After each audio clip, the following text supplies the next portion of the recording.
bu yil 5-sinfsizlar. Bu yil boshqacha bo'ladi. Bu yil har yilgidek bo'lmaydi.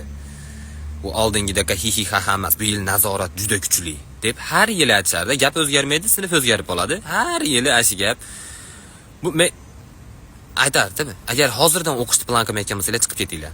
Hozirda o'zida chiqib ketaveringlar.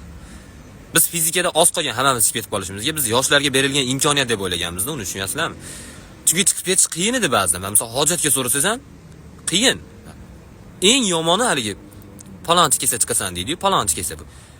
U palonchi kelmaydigan bo'ladi, tushunyapsizlar? U palonchi menga aytib ketgan, shkafga so'mkan bekitib ket, ertaga kelaman deb, tushunyapsizlarmi? Men nima tugib olaman, baklashga ham yo'ldim. Palonchiga nima aloqasi bor meni ichimdagi anaqa his-tuyg'ularim? O'zimni qana aldab turaman u kelguncha. Bitta yo'lim qolardi, ishlanib turish, qaysidir ustoz kirib, parta ko'tartirgani yo gul ko'tartirgani olib chiqib ketishiga. Eng ikkichilar tanlab olib chiqib ketardi, ko'nirdi, urganda chiqib ketardi. Men yurib faxridek